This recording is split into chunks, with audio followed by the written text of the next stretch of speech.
Good morning everyone, welcome to our channel e Pathshala. हम लोगों का जो कल का लेक्चर था उसमें हम लोगों ने यहाँ तक पढ़ लिया था मुख्यमंत्री सामुदायिक नेतृत्व क्षमता का विकास कार्यक्रम। राइट। अगर आपने नहीं देखी तो वीडियो को पहले देख लेना। ठीक है, ये मैं ऑफिशियल वेबसाइट से ही पढ़ा रही हूँ ताकि हम लोग जो ऑफिशियली वेबसाइट उसमें जो सामने सामने दिख रहा है उतना तो एटलीस्ट कवर हो ही जाए। ठीक है, तो अभी हम लोगों ने जो प्रीवियस वीडियो थी उसमें हमने जो राज्य की जो मध्य प्रदेश राज्य की योजनाएं थी उनको पढ़ लिया है जितनी इस वेबसाइट में दी हुई है। ठीक है, और एक और चीज़ मैं आपको बता दूं, अभी हम वेबसाइट के थ्रू पढ़ रहे हैं, बट जैसे ही 3 अक्टूबर का इसका नोटिफिकेशन आने की है। ठीक है, जैसे ही नोटिफिकेशन आएगा तो हम according to syllabus unit wise पढ़ना स्टार्ट कर देंगे। ठीक है, बट बिफोर दैट हम लोगों को उसके ऊपर का जितना भी नॉलेज है उतना गेन करना ज़रूरी है। ठीक है, क्योंकि एकदम से एग्ज़ाम आ जाएगी और इतना समय नहीं मिलेगा। राइट, हमको अभी से प्रिपरेशन स्टार्ट करना है। तो हम लोगों की जो राज्य की थी वो हो चुकी हैं। अब हम लोग करेंगे केंद्र की जो योजनाएं हैं जो इसके अंतर्गत चलती है। ठीक है, तो देखिए केंद्र में नॉर्मली जो योजनाएं हैं उसमें मैंने आपको 3 योजनाएं बताई थी। ठीक है, एक आंगनवाड़ी योजना थी, एक मिनट सबसे ऊपर हो गया शायद, वो बताती हूँ मैं। हाँ, ये देखिए, ये हमने राज्य में पढ़ी थी। राज्य में हम लोग पढ़ चुके हैं लाडली बहना योजना, लाडली लक्ष्मी योजना, लाडो अभियान, शौर्य दल, मुख्यमंत्री महिला सशक्तिकरण योजना और मुख्यमंत्री सामुदायिक नेतृत्व क्षमता विकास कार्यक्रम। ठीक है, जबकि केंद्र में कितनी 3 थी। ठीक है, बस दिख रही है वो 3, लेकिन ये इसके अंतर्गत बहुत सारे। जैसे अगर हम मिशन सक्षम आंगनवाड़ी हम पोषण पढ़ेंगे तो इसी में अपन को 7 से 8 पॉइंट मिल जाएंगे। ठीक है, क्योंकि 2.0 जो है इसमें बहुत सारी चीज़ों को इन्होंने ऐड किया है। ठीक है, मिशन वात्सल्य की बात करें तो ये ज़्यादा बड़ा नहीं है, छोटा है। और मिशन शक्ति की बात करें तो मिशन शक्ति को भी इन्होंने 2 हिस्सों में बांटा है और फिर उसके बेस पे फिर उनको डिवाइड किया है, मतलब 2 हिस्सों में बांटा है इनको, मिशन शक्ति को। और फिर उसके बाद उसमें 3 योजनाएं जो हैं, योजनाएं क्या कह सकते हैं कि महिलाओं के लिए जो 3 प्रावधान है वो उसके अंतर्गत दिए गए हैं। ठीक है, तो फिलहाल अभी हम लोग केंद्र प्रायोजित मिशन सक्षम आंगनवाड़ी एवं पोषण 2.0 को पढ़ेंगे। ठीक, तो आप लोग थोड़ा सा कॉपी पेन लेके बैठ जाओ। ठीक है, क्योंकि इसमें जो इम्पोर्टेंट पॉइंट्स है वो आपको नोट डाउन करते रहना है। ठीक है, तो फर्स्ट जो हमने पढ़ा था 2.0, उसके अंतर्गत हम लोग कितने पॉइंट पढ़ेंगे पहले मैं आपको ये बता दूं। ठीक है, तो उसका अंतर्गत देखो हम लोगों को ये पॉइंट्स को पढ़ना है। कौन कौन से? सबसे पहले हम पढ़ेंगे आंगनवाड़ी सेवाएं। इसमें हमको पूरी आंगनवाड़ी सेवाएं रटना नहीं है, केवल कितनी आंगनवाड़ी सेवाएं दी जाती हैं, तो भैया 6 आंगनवाड़ी सेवाएं दी जाती हैं। कौन कौन सी दी जाती है केवल उनके नाम को पढ़ना है। पोषण अभियान क्या है? ठीक है, पोषण अभियान के अंतर्गत कौन कौन से अभियान चलाए गए हैं। किशोरी बालिका योजना क्या है, प्रशिक्षण कहाँ पे दिया जाता है, बस इतना ही। आधारभूत संरचना में कितने तत्व है, इतना पता होना चाहिए। आकांक्षी जिले कितने हैं? ठीक है, आकांक्षी जिले कितने हैं, ज़्यादा है नहीं, 6-7 है, तो फिर उनके नाम क्या है। ठीक है, मिशन उत्कर्ष क्या है, PM जनमन क्या है, पोषण आहार क्या है और सक्षम आंगनवाड़ी केंद्रों की सूची।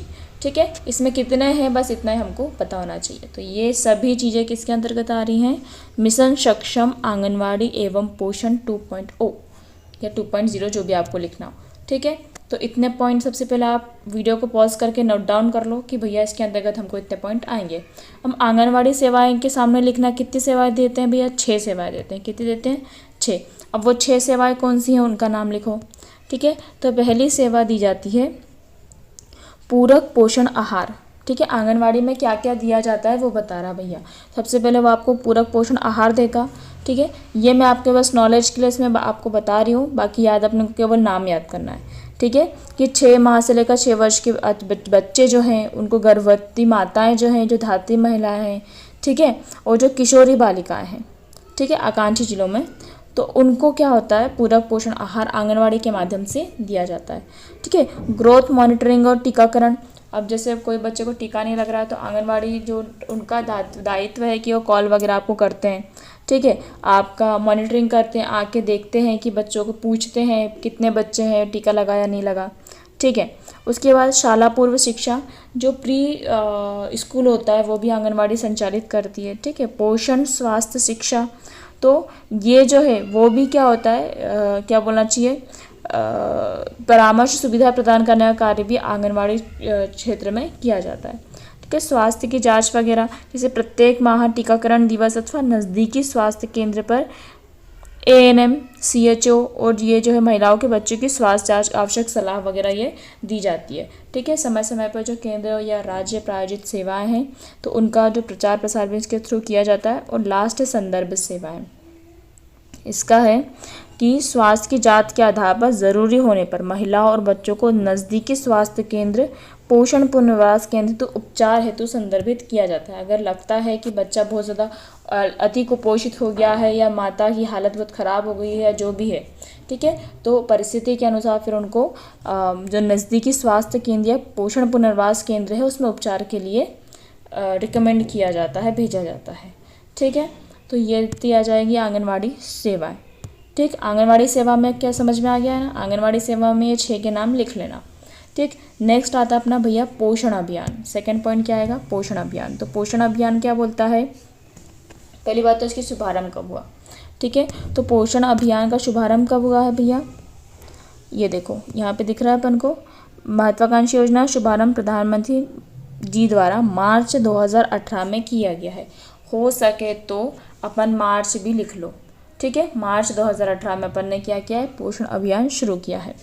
ठीक है, महिला एवं बाल विकास विभाग के अंतर्गत प्रवर्तित योजना पोषण अभियान का संचालन प्रदेश के 52 जिलों में, ठीक है, कि क्या है ये 453 एकीकृत बाल विकास परियोजना के अंतर्गत। ठीक है, तो ये याद रखना ICDS के थ्रू इसमें किया जाता है। ठीक है, बाकी कुछ नहीं है। पोषण अभियान में अपने को समझ में आ रहा है, मतलब इतना तो सेंस लगा लो अपन कि पोषण अभियान में ये क्या करेंगे, पोषण प्रदान करेंगे कैसे बच्चों को, जैसे नॉर्मल जो हो गए, जैसे कोई बच्चे का वजन कम है, ठिंगनापन है, शारीरिक अपक्षय है, ठीक है, किशोरी बालिकाएं, महिला हो गई है, अनीमिया का स्तर बहुत ज़्यादा है तो उनको पोषण देना, आयरन फॉलिक एसिड की गोलियां देना वगैरह वगैरह, ये सब इस अभियान के अंतर्गत किया जाता है। राइट, तो ये हमारा इसके अंतर्गत आ जाएगा। उसके बाद है पोषण अभियान के घटक। अब इसके 6 घटक हैं, इसके भी कितने घटक हैं, 6 घटक हैं। तो अपन को इसके 6 घटक पता होना चाहिए। पहला जो पोषण अभियान का घटक है उसको लिखो, सूचना एवं संचार प्रौद्योगिकी आधारित वास्तविक समयबद्ध निगरानी, तो ये की जाती है। तो इसमें क्या करते हैं, पोषण ट्रैकर एक होता है, तो पोषण ट्रैकर के मदद से हम लोग देखते हैं कि कहाँ किस स्थिति में कितनी स्थिति क्या है, मतलब ठीक है।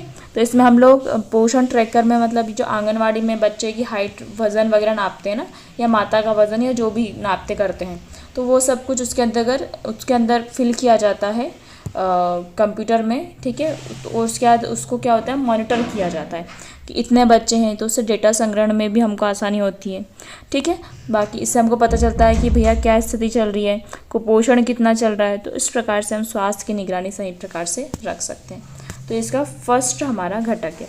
सेकेंड ये है CBE आधारित है, क्या है, समुदाय आधारित है। तीसरा आ जाएगा जन आंदोलन, ठीक है। चौथा आ जाएगा प्रोत्साहन और पुरस्कार। मतलब ये जो पोषण अभियान है, तो पोषण अभियान में भैया मतलब क्या बोल सकते हैं, मतलब प्रचार प्रसार के लिए भी इसमें आंदोलन चलाए जाते हैं। अगर कोई बहुत अच्छा काम कर रहा है, आशा कार्यकर्ता वगैरह जो भी है, तो उसको प्रोत्साहन और पुरस्कार दिया जाता है, ठीक है। अच्छे कार्य, दैनिक कार्य पे, सहायिका पे, ठीक है। जैसे कोई अच्छा कार्य करता है तो आंगनवाड़ी कार्यकर्ता को उसके अनुरूप 500 रुपये दिया जाता है, ठीक है। और 21 दिवस केंद्र खोलने पर, कि आपने 21 दिन तक अपना केंद्र को खोल के रखा तो आपको 250 रुपये दिए जाएंगे। ये प्रोत्साहन राशि दी जाती है ताकि किसी को भी आवश्यकता पड़े, कोई आंगनवाड़ी में आता है तो आंगनवाड़ी बंद ना मिले, ठीक है। ICE और नेक्स्ट है नवाचार, ठीक है। तो ये 6 इसके जो है पोषण अभियान के क्या है भैया, घटक है, ठीक है। तो ये हो जाएगा। उसके बाद नेक्स्ट आता है हमारा किशोरी बालिका योजना। ये भी इसके अंतर्गत ही पढ़ रहे हैं हम लोग। किसके अंतर्गत पढ़ रहे हैं, आंगनवाड़ी एवं पोषण 2.0 के अंतर्गत। अब इसी में किशोरी बालिका योजना चलाई है।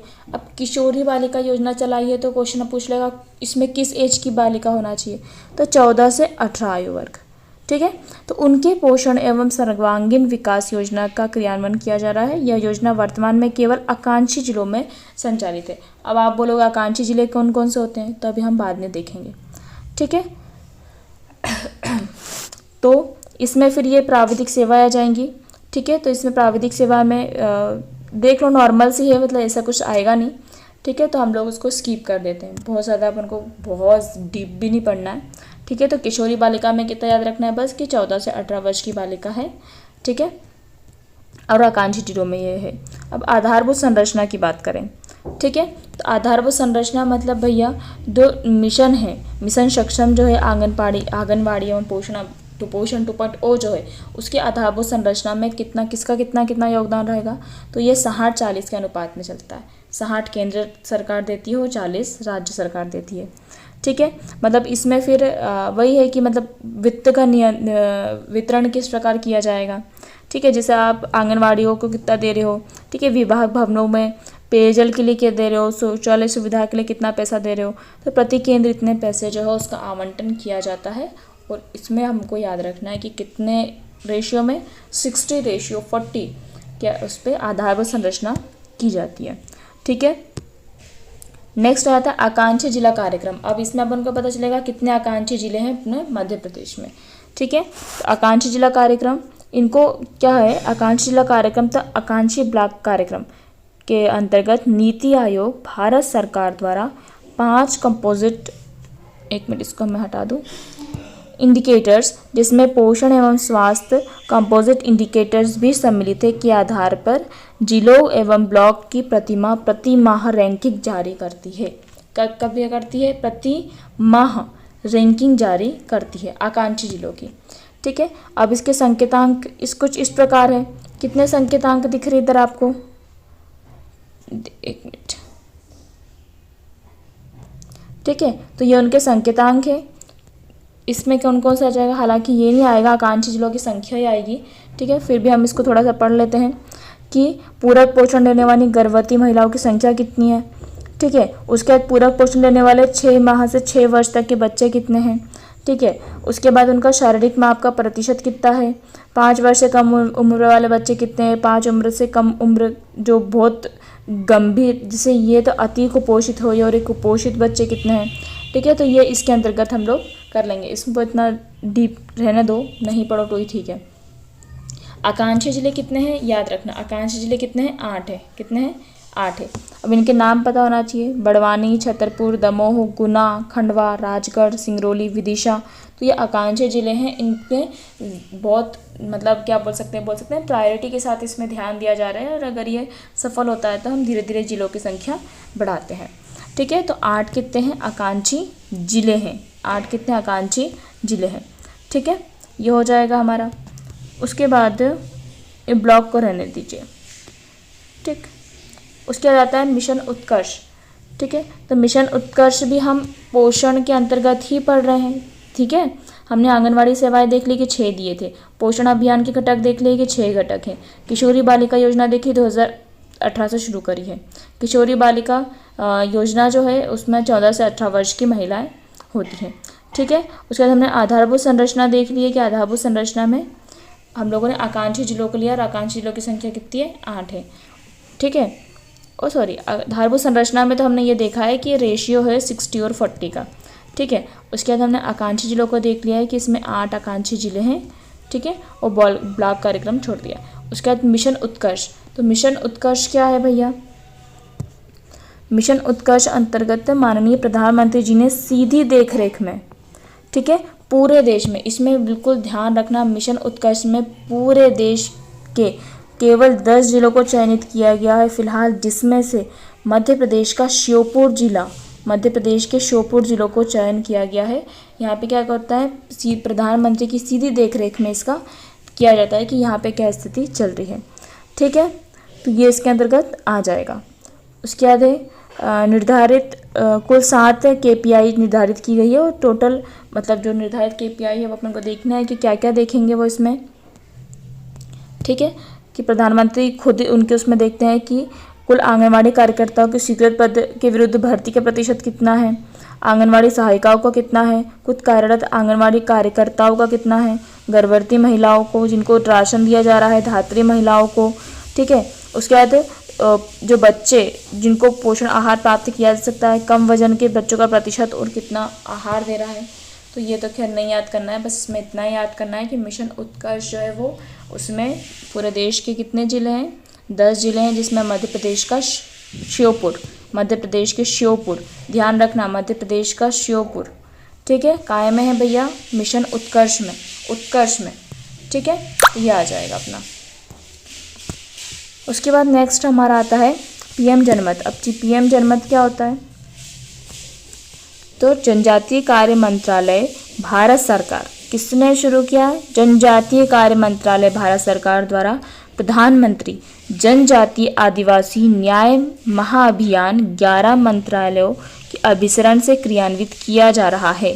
तो अब पीएम जनमत जो है वो किसके थ्रू हो रहा है, आदिम जनजाति कल्याण विभाग के द्वारा, ठीक है।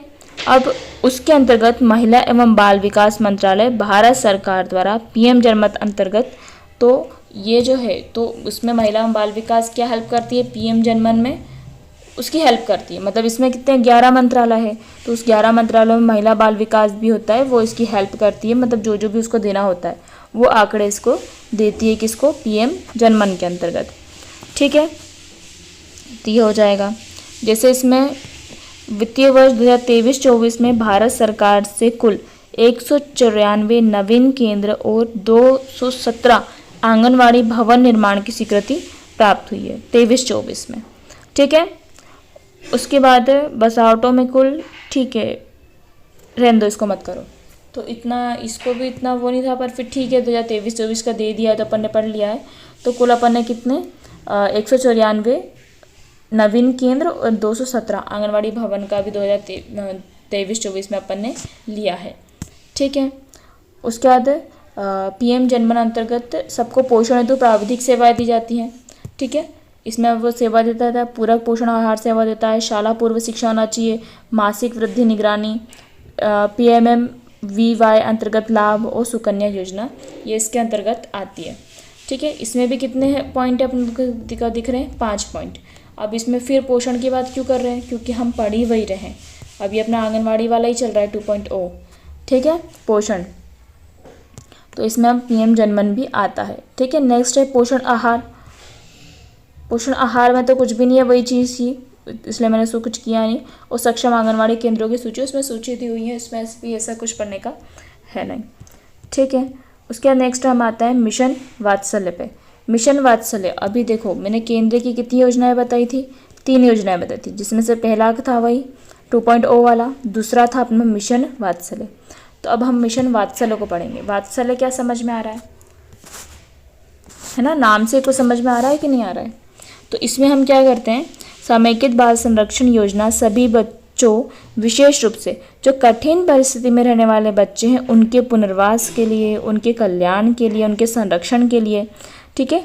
इसलिए ये योजना जो है मिशन को प्रारंभ किया गया है कि हम उन पर देखरेख कर सकें। इसमें मेनली 2 चीज़ों का आपको याद रखना है। एक तो ये उक्त योजना के तहत किशोर न्याय बालकों की देखरेख और संरक्षण अधिनियम 2015, मिशन वात्सल्य में हमने ये वाला जो है अधिनियम, ठीक है, न्याय वाला जो अधिनियम है 2015 के क्रियान्वयन का मुख्य घटक है। मतलब इसका मेन है कि इसके जो प्रावधान है उसको क्रियान्वित करें, ठीक है। और इसमें क्या है, 18 वर्ष से कम उम्र के जो बच्चे हैं जो विरोधी कार्यों में लग गए हैं, ठीक है, या ज़रूरतमंद जो बच्चे हैं जिनके माता पिता नहीं हैं, ठीक है, उनका पुनर्वास वगैरह करना, ये सब इसके अंतर्गत आता है, क्लियर। तो ये मिशन वात्सल्य जो है वो किसके लिए काम करता है, मेनली किसके क्रियान्वयन के लिए, तो अपन को ये पता होना चाहिए कि ये कौन से अधिनियम के लिए, किशोर न्याय बालकों की देखरेख और संरक्षण अधिनियम 2015 के लिए कार्य करता है, क्लियर है। तो इसमें इतना हो जाएगा। उसके बाद ठीक है, इतना ही ठीक है, ठीक है। उद्देश्य इसका दे दिया है, तो वही आपने को बता दिया, 18 वर्ष तक के बच्चों का इसमें करेंगे हम, ठीक है। उसका लक्ष्य भी बता दिया आपको, भी लक्षित लाभार्थी तो इसमें वही वाले बच्चे आ जाएंगे जो विधि विवादित है, निराश्रित है, बेसहारा है, गुमशुदा है, भीख मांगने वाले हैं, सड़क पर रहने वाले हैं, कचरा बीनने वाले हैं। तो ये सब बालकों की देखरेख इसके अंतर्गत की जाती है, उनका पुनर्वास किया जाता है, उनको ठीक है जो भी रखना है। उसके थर्ड हमारी योजना, लास्ट योजना थी मिशन शक्ति। कौन सी थी? मिशन शक्ति। अब मिशन शक्ति में अपने को ये पता होना चाहिए, मिशन शक्ति हब फॉर एम्पावरमेंट, सक्षम नारी सशक्त भारत। ये नहीं पूछेगा, आपसे पूछेगा संकल्प का फुल फॉर्म क्या है, ठीक है। तो ये ध्यान रखना, मिशन शक्ति में अपना संकल्प का लोगो बना हुआ है और संकल्प का अपने को फुल फॉर्म पता होना चाहिए, बहुत बड़ा फुल फॉर्म है। और मिशन शक्ति को वैसे 2 भागों में बांटा गया है। कौन कौन से 2 भाग हैं? पहला भाग है संबल और दूसरा भाग है सामर्थ्य। संबल और सामर्थ्य। अब संबल में भाई भाग है कितने? 3। संबल में हमको 3 पढ़ना है। 1 स्टॉप सेंटर, जहाँ पे वही महिला एक ही जगह अपनी पूरी परेशानियाँ बता सके, वहीं पे उसका सब कुछ निराकरण हो सके, ठीक है। बेटी बचाओ बेटी पढ़ाओ। और ये महिला हेल्पलाइन, इसमें 181 चाइल्ड हेल्पलाइन नंबर भी आ जाएगा इसमें अपने को, ठीक है। 112 हो जाएगा। चाइल्ड हेल्पलाइन जो है वो 1098 है शायद, है ना, चाइल्ड हेल्पलाइन जो है। अभी हम देख लेंगे, इसको कंफर्म कर लेना, ठीक है। तो इसमें हमको 1 स्टॉप सेंटर, बेटी बचाओ बेटी पढ़ाओ और महिला हेल्पलाइन इसके अंतर्गत आ जाएगी, ठीक है। सामर्थ्य की बात करें तो सामर्थ्य में ये जो है, एक और चीज़ बता दूं, जो संबल की उपयोजना है वो त्वरित कार्य करने वाली है, ठीक है। जो शीघ्र से, जो हमको शीघ्रतम जल्दी कार्य करना है तो हम इसके पास जाते हैं। जैसे 1 स्टॉप सेंटर में ऐसा नहीं कि कार्यवाही चल रही है ढीली ढाली, ठीक है, ऐसा नहीं चलता है। तो त्वरित कार्य किए जाते हैं संबल उपयोजनाओं में। जबकि सामर्थ्य उपयोजना दीर्घकालीन बोल सकते हैं दीर्घकालीन उद्देश्यों के लिए होती है। जैसे हम लोग बात करें PMMVY, अभी हमने ऊपर पढ़ा, तो कब स्टार्ट हुई है हम देखेंगे। प्रधानमंत्री मातृ वंदना योजना, ठीक है। Hub for empowerment of women, then Shakti Sadan क्या होता है, सखी निवास क्या होता है और आंगनवाड़ी सहपालना क्या होता है। तो ये इसके अंतर्गत आती है और ये दीर्घकालीन योजना है। मैं शीघ्रतम, ऐसा ज़रूरी नहीं कि करना पड़ेगा, बट इसमें ऐसा है ये संबल में कि आपको जल्दी से जल्दी उस पर कार्रवाई करनी पड़ेगी, अन्यथा देर हो जाएगी, ठीक है। इस प्रकार वाला काम है। अब इसमें हमको पहले यह बताना चाहिए कि भाई संकल्प का फुल फॉर्म क्या है। संकल्प का फुल फॉर्म बहुत बड़ा है, supporting action for nurturing and knowledge based advancement, last mile delivery and potential realization of women, ठीक है। तो इसको अपने को कॉपी में लिख लेना है। अब योजना के बारे में वही मैंने आपको बताया ना, और ये ध्यान रखना, मिशन शक्ति इसमें भी श आ रहा है और 2022 शक्ति 2, ठीक है। तो 2022 में हमने इसको स्टार्ट किया है, ठीक है। अब क्यों करा है वो तो अभी आपको समझ ही आ ही गया होगा, ठीक। तो इसमें मैंने 2 योजनाएं बता दी उपयोजना, एक को दीर्घकालीन है और एक को शीघ्रतम करना होता है, ये इसके अंतर्गत दिया हुआ है, ठीक है। संबल में हाँ, एक और चीज़ देखिए, अब इसमें डिफरेंस आप लोग लिख सकते हैं कि संबल जो होता है तो उसमें 3 प्रकार की थी, ठीक है। त्वरित सेवा है 3 प्रकार का है और 100% वित्तीय सहायता भारत सरकार देती है। सामर्थ्य की बात करें, दीर्घकालीन सेवाएं हैं, ठीक है, और इसमें 40% मतलब 60-40 का चलता है वित्तीय, ठीक है। 60 केंद्र देगी और 40 राज्य देगी। तो ये हमने इसको बांट दिया है, ठीक। अब हम पढ़ते हैं उसमें एक एक बारे में। जब हम त्वरित सेवा की बात करें, संबल की बात करें, तो हम बात करेंगे पहला 1 स्टॉप सेंटर। तो 1 स्टॉप सेंटर समझ में आ रहा है नाम से कि भैया मेरे एक ही स्थान पर अस्थायी आश्रय, पुलिस की डेस्क भी होना चाहिए, विधि सहायता भी मिलना चाहिए, चिकित्सा भी होना चाहिए, परामर्श भी होना चाहिए, ठीक है। तो 1 स्टॉप सेंटर या उषा किरण केंद्र जो होते हैं वो इसके अंतर्गत आता है, ठीक है। तो इसका उद्देश्य तो वही पीड़ित महिलाओं जो है उनको परामर्श देना, चिकित्सा सहायता देना, ठीक है। अब इसमें कौन कौन सी आ जाएंगी महिलाएं। अब मैं आपको इसमें एक और चीज़ बताऊँ, इसमें महिला ऐसा नहीं है कि बालिकाएँ नहीं आएंगी, 18 वर्ष से कम आयु की बालिकाएँ भी इसमें सम्मिलित हैं, ठीक है। तो ये बालिकाओं के अगर लैंगिक अपराध होता है तो उनको किस अधिनियम के तहत, उनके लिए अलग अधिनियम है, बालकों का संरक्षण अधिनियम 2012 और किशोर न्याय बालकों की देखरेख संरक्षण अधिनियम 2015 के अंतर्गत जो भी कार्रवाई होती है वो इसमें की जाती है, ठीक है। तो ये आ जाएगा, ठीक है। उसके बाद नेक्स्ट हमारा बेटी बचाओ बेटी पढ़ाओ, ये तो अपने को पता ही है, 2015 से स्टार्ट हुई है और ये 2 जनवरी 2015 से स्टार्ट करी है। और क्यों करी है? As the name suggest, Beti Bachao, लैंगिक अपराध के लिए, ठीक है, जो मतलब क्या बोल सकते हैं, लैंगिक अनुपात बढ़ाने के लिए, और बेटी पढ़ाओ तो वही है कि अब मतलब जो लैंगिक असमानता है उसको ख़त्म करने के लिए। ठीक है, उद्देश्य इसका वही है जो मैंने अभी आपको बोल के बताया। इसमें मेन जो आपसे पूछेगा वो भी पूछेगा कि कब स्टार्ट करिए। ठीक है, उसके बाद नेक्स्ट है, हाँ ये हो गया है। हाँ, और एक और चीज़ इसमें आ जाएगी कि इसके अंतर्गत कुल कितनी राशि का प्रतिवर्ष बजट का प्रावधान है? 15.10 करोड़ प्रतिवर्ष बजट का प्रावधान है। ठीक है, और एक और चीज़ मैं आपको बता दूँ, इसको याद करने के हिसाब से 2015 में करी है। ठीक है, 15 करोड़ का प्रावधान है। ठीक, बाकी तो इसमें और कुछ ऐसा पढ़ने जैसा है नहीं। उसके बाद नेक्स्ट आता है हमारा महिला हेल्पलाइन 181। तो इसमें महिला हेल्पलाइन वही, अगर कुछ ऐसा आप लोग को संदेह होता है या हम किसी ऐसी बड़ी मुसीबत में आ जाते हैं, कुछ भी होता है, तो हम त्वरित सेवा के लिए 181 पे कॉल कर सकते हैं। ठीक है, ये सीएम हेल्पलाइन नंबर है। उसके अलावा ये देखिए, इसको हमने कब स्टार्ट किया? 1 सितंबर 2023 से। कब स्टार्ट किया महिला हेल्पलाइन को? 2023 से स्टार्ट किया है। ठीक है, कहाँ से किया है? भोपाल के होशंगाबाद रोड स्रोत पर स्थित कैपिटल मॉल के तीसरी मंजिल के कक्ष क्रमांक से किया जा रहा है। ठीक है, तो ये कंट्रोल रूम उन्होंने आपको बता दिया है, भोपाल से होशंगाबाद के बीच जो स्थित है कैपिटल मॉल से किया जा रहा है। ठीक है, महिला हेल्पलाइन नंबर है 181 और चाइल्ड हेल्पलाइन नंबर 1098 जो मैंने अभी आपको बताया था। ठीक है, और उसके बाद फिर ये तो 2020 से उन्होंने बोल दिया है, 2023 से, मतलब ये इतना मत करो यार भाई, 2023 से भोपाल की वो यहाँ से हो रहा है कैपिटल मॉल से, उसके पहले 2020 से यहाँ से हो रहा था। ठीक है, capital mall Bhopal CM helpline जान दो क्या है। कुल मिला के ये कि अपन को 24 घंटे के लिए सहायता दी जाती है। ठीक है, 18 वर्ष से कम उम्र की बच्ची भी इसके अंतर्गत शामिल है। ठीक, वो कॉल कर सकते हैं, और तीनों जो है वो टोल फ्री नंबर है 1098 100 112। ठीक, तो ये हो जाएगा हमारा।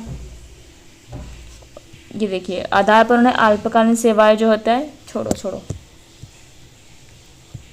ठीक, तो वो हो गया हमारा तीनों। ठीक है, वन स्टॉप सेंटर भी समझ में आ गया, महिला हेल्पलाइन भी समझ में आ गया है। क्लियर है? अब प्रधानमंत्री मातृ वंदना योजना और बेटी बचाओ बेटी पढ़ाओ भी आ गया है ना। अब आते हैं हम लोग दीर्घकालीन योजना। इसमें पहली आएगी प्रधानमंत्री मातृ वंदना योजना। ठीक है, अब इसको कब स्टार्ट करिए? 2017 में। अब इसमें से बहुत सारी ऐसी योजनाएं होती हैं जो इसमें हम कंफ्यूज होते हैं, पर इसको याद करना वंदना नाम से, वंदना 2017। ठीक है, क्योंकि वंदना हर उसमें नाम नहीं आएगा। तो 1 जनवरी 2017 से प्रधानमंत्री मातृ वंदना योजना प्रदेश के समस्त जिलों में। अब ये ध्यान रखना किसके तहत संचालित किया है? राष्ट्रीय खाद्य सुरक्षा अधिनियम 2013 के तहत इसको हम संचालित कर रहे हैं। मिशन शक्ति के सामर्थ्य के अंतर्गत, दिख रहा है, सामर्थ्य के अंतर्गत मातृ वंदना योजना के स्वरूप में परिवर्तन करते हुए नवीन प्रावधान अनुसार योजना का क्रियान्वयन 1 अप्रैल 2022 से संपूर्ण भारत पर लागू कर दिया गया है। यह योजना का क्रियान्वयन भारत सरकार द्वारा संचालित PMMVY, मतलब उन्हीं के नाम पे सॉफ्ट के माध्यम से अब किया जा रहा है। इन्होंने अब एक सॉफ्टवेयर बना लिया, उसके माध्यम से इसका कार्यान्वयन किया जा रहा है। ठीक है, 2022 से। बाकी ये स्टार्ट कब हुई है? 2017 में हुई है। ठीक है, वंदना से याद कर लेना। अब इसका काम क्या है भैया? अब आप सोचो, जब ये इस अधिनियम के तहत कार्य कर रही है, राष्ट्रीय खाद्य सुरक्षा अधिनियम, तो ये क्या काम करेगी?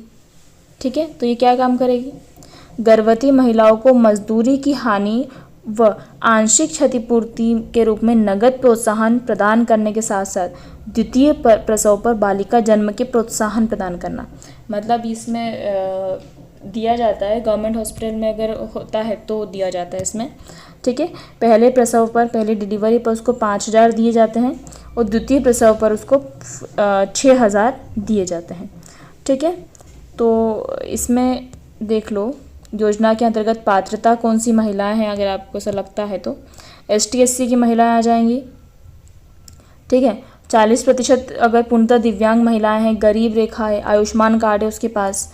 ठीक है, प्रधानमंत्री जन आरोग्य योजना की महिलाएं है, अगर ई श्रम कार्डधारी महिला है, किसान सम्मान निधि योजना के अंतर्गत जो महिला आ रही वो है, वो महिला जिसके पास मनरेगा का कार्ड है, ठीक है, और वह महिला जिसकी पारिवारिक प्रतिवर्ष जो क्या बोल सकते हैं इनकम है वो 8 लाख से कम है, तो वो सभी महिलाएं इसका लाभ उठा सकती हैं। ठीक है, धात्री, आंगनवाड़ी सहायिका, आशा कार्यकर्ता हो गई। राष्ट्रीय खाद्य सुरक्षा अधिनियम 2013 के तहत राशन कार्ड रखने वाली महिलाएं भी इसके अंतर्गत आती हैं, इस योजना का लाभ उठा सकते हैं। ठीक है, अब इसमें हो गया ये प्रधानमंत्री मातृ वंदना योजना क्रियान्वयन में मध्य प्रदेश राष्ट्रीय स्तर पर पूर्व 5 वर्षों से निरंतर प्रथम स्थान पर रहा है। ठीक है, ये भी हमारे लिए अच्छी बात है। ठीक है, और हाँ 2023-24 में इसका कितना दिया है, बहुत बहुत अच्छा इसमें डेटा दिया है, इसको भी लिख लेना। तो इसमें दिया है अपन को कितना 66122 इसके अंतर्गत में हितग्राहियों का पंजीयन किया जा चुका है। ठीक है, ऐसे सड़े से क्वेश्चन जो सिलेक्शन को रोकते हैं या फिर किसी को नहीं बनते हैं वो यहीं से उठाते हैं। ठीक है, योग्य। अब नेक्स्ट हमारा hub for empowerment of women. ठीक है, इसमें ऐसा कुछ भी क्या बोलना चाहिए, पढ़ने जैसा नहीं है क्योंकि इसमें कुछ वो दिया हुआ नहीं है, कुछ सन वगैरह ऐसा है ना। ठीक है, तो अब बाकी समझ में आ रहा है कि अपन को महिलाओं को सशक्तिकरण करने के लिए उनको मतलब क्या बोलना चाहिए, सुरक्षा के लिए, उसको कौशल विकसित करने के लिए, मतलब स्किल डेवलपमेंट के लिए, तो इन सब के लिए हम लोगों ने hub for empowerment of women चालू किया है। ठीक है, तो ये इसमें कुछ ऐसा पढ़ना नहीं है, और ये इसमें तो वो है कौन कौन कर रहा है अभी इसमें काम। ठीक है, शक्ति सदन की बात करें। ठीक है, शक्ति सदन, सखी निवास, आंगनवाड़ी सहपालना, ये 3 बचे हमारे। तो शक्ति सदन क्या है, अब इसको ही प्रारंभ किया है तो इसको भी हम लोग पढ़ेंगे। ठीक है, तो शक्ति सदन जो है ये देखो, भारत सरकार द्वारा जारी मिशन शक्ति के दिशा निर्देशों के अनुसार स्वधार योजना और उज्ज्वला योजना का विलय करके, अब ये ध्यान अपनों को रखना है, स्वधार योजना जहाँ तक मुझे ध्यान है 2002 में स्टार्ट करी थी। ठीक है, और एक है उज्ज्वला योजना। ठीक है, तो उज्ज्वला योजना ये शायद 2016 में करी थी, का विलय किया जाकर मिशन शक्ति के अंतर्गत शक्ति सदन के नाम से नवीन योजना 14 जुलाई 2022 से लागू कर दी गई है। अब इसमें अपने को ये पता होना चाहिए कि शक्ति सदन में 2 योजनाएं कौन कौन सी, एक स्वधार योजना और दूसरी उज्ज्वला योजना। इन दोनों को विलय करके हमने 14 जुलाई 2022 से जो है इसको स्टार्ट कर दिया है। ठीक है, और शायद उज्ज्वला योजना 15 जुलाई को हुई थी ना, ऐसे कुछ जुलाई का ही था उज्ज्वला का भी। ठीक है, अभी मुझे इतना ध्यान नहीं है। अब स्वधार गृह को शक्ति सदन के नाम से जाना जाएगा, जो स्वधार गृह था उसको शक्ति सदन बोलेंगे। ठीक है, योजना के संचालन में भारत का वही 60-40 का अनुपात होगा। कितना होगा, 60-40 का। ठीक है, देखो ऑब्वियस सी बात है, अभी हमने जो संबल पढ़ी है उसमें संबल में केंद्र का 100% था, और जो ये थी सामर्थ्य उसमें तो 60-40 ही चल रहा है। ठीक है, अब इसमें शक्ति सदन में इनका जो काम था वो ये लोग करेंगे। इसमें मतलब मेनली जो महिलाओं के लिए सुरक्षित वातावरण बनाना, महिलाओं की तस्करी रोकना, अनैतिक व्यापार में जो महिलाएं हैं जो ठीक है संकट में फंस गई हैं, विकट परिस्थितियों में हैं, उनको वहाँ से निकाल के समाज की मुख्य धारा से लाना। ठीक है, शक्ति सदन में उक्त ज़रूरतमंद महिलाओं को अधिकतम 3 वर्ष का निवास दिया जाता है। कितने साल का, 3 साल वो शक्ति सदन में रह सकती हैं। ठीक है, वो बहुत ज़्यादा विशेष परिस्थिति है मतलब उसमें, तो उसको 5 साल तक वहाँ पर रखा जाता है। ठीक है, और वहाँ पर जो महिलाएं होती हैं उनका रहना, खाना पीना, चिकित्सा, कानूनी सहायता, स्वावलंबी हेतु क्या बोल सकते हैं जो स्किल डेवलपमेंट करना, ठीक है, प्रशिक्षण देना, तो वहाँ पे किया जाता है। वर्तमान में जो है प्रदेश के 13 जिलों में अशासकीय संस्थाओं द्वारा 14 शक्ति सदन संचालित किए जा रहे हैं। तो वर्तमान में 13 जिलों में ये संचालित हो रहा है। ठीक है, तो कोई महिला होती तो हम उसको वहाँ पे पुनर्वासित कर दिया जाता है। अब ये 13 जिले बता दिए गए हैं। ठीक है, कि कहाँ कहाँ पे ये संचालित हो रहा है। 13 जिले दिए हैं और सूची दे दी है कितनी, 14 जिलों की। बढ़िया। ठीक है, सखी निवास। अब सखी निवास क्या है इसको देख लेते हैं।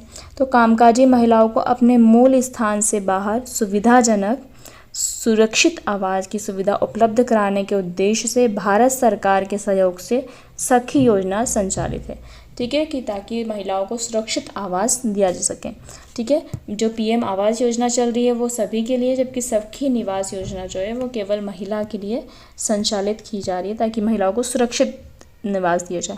जो कामकाजी महिलाएं हैं उनको भोजन की सुविधा के साथ साथ छोटे बच्चों के लिए दिवस देखभाल केंद्र, जिसको हम बोलते हैं केयर टेकिंग सेंटर्स जो होते हैं, उनकी व्यवस्था की गई है। अतिरिक्त जिला दंडाधिकारी की अध्यक्षता में गठित समिति द्वारा प्रबंधन एवं निगरानी की जाती है। सखी निवास की व्यवस्था सुचारू रूप से करने हेतु एक अधीक्षिका होती है, कार्यालय सहायक होते हैं, केयर टेकर होते हैं, खाना बनाने के लिए रसोइया होते हैं, गार्ड होते हैं। ठीक है, तो फिलहाल अभी 2 सखी निवास, एक भोपाल में और एक इंदौर में संचालित है। वहाँ पे महिलाएं रहती हैं। ठीक है, उनके बच्चों के लिए भी वहाँ पे उनको सुविधाएं दी जाती हैं और प्लस में केवल महिलाएं ही उन आवासों में रहती हैं। ठीक है, तो सुरक्षा वगैरह भी उनकी जिम्मेदारी वहीं रहती है। ठीक है, और तीसरा सखी निवास जो है अभी फ़िलहाल इंदौर में ही एक और बन रहा है, बिकॉज काफ़ी जो शहरी क्षेत्र होते हैं वहीं पे महिलाएं, कामकाजी महिलाएं रहती हैं, तो उन्हीं के लिए वहाँ पे खोला गया है। ठीक है, तो इंदौर भोपाल में और अभी तीसरा इंदौर में ही बन रहा है। ठीक, फिर नेक्स्ट आते हैं आंगनवाड़ी सहपालना। ठीक है, आंगनवाड़ी सहपालना क्या है? भारत सरकार द्वारा राष्ट्रीय झूलाघर योजना को बंद किया जाकर मिशन शक्ति के अंतर्गत किसको बंद कर दिया है? झूलाघर योजना को। किसको बंद कर दिया है? झूलाघर। और सहपालना से याद रखना झूलाघर की जगह आया है। ठीक है, सहपालना के नाम से नवी योजना प्रारंभ की गई है। योजना का उद्देश्य कामकाजी महिलाओं के लिए रोजगार के अवसर को बढ़ावा देकर कार्यशील जनसंख्या में महिलाओं की भागीदारी का प्रोत्साहन करना है। ठीक है, और जो महिलाओं के 6 माह या 6 वर्ष तक के जो बच्चे हैं उनकी देखभाल की सुविधा उपलब्ध कराना, उनकी पोषण की सुधार करना और सर्वांगीण विकास को बढ़ावा देने का है। इसमें आंगनबाड़ी सहपालना के लिए एक कार्यकर्ता और एक सहायिका होती है। ठीक है, मतलब कोई भी सहपालना अगर खुला है, जैसे झूलाघर पहले होते थे तो उसकी जगह पे हमने सहपालना खोल दिया है। उसके अंतर्गत हमने एक कार्यकर्ता और एक सहायिका को रखा हुआ है। ठीक है, तो ये हो जाएगी हमारी जितनी भी योजनाएं थी किसकी, केंद्र सरकार की द्वारा संचालित। ठीक है, अब ये देखिए तो नवाचार थे। नवाचार में बस इनके नाम याद रख लो आप। एक तो था बचपन अभियान। ठीक है, मतलब इनको प्राइज़ मिले हैं तो ध्यान रखना था। बचपन अभियान चलाया था सतना से। ठीक है, न्यूट्रिशन फेलोशिप प्रोग्राम है, दादी की पोटली, खेल भी पढ़ाई भी और रीवा प्रोजेक्ट। ठीक है, तो अगर कुछ ऑप्शन में आता है तो इसको आप क्लिक कर सकते हैं।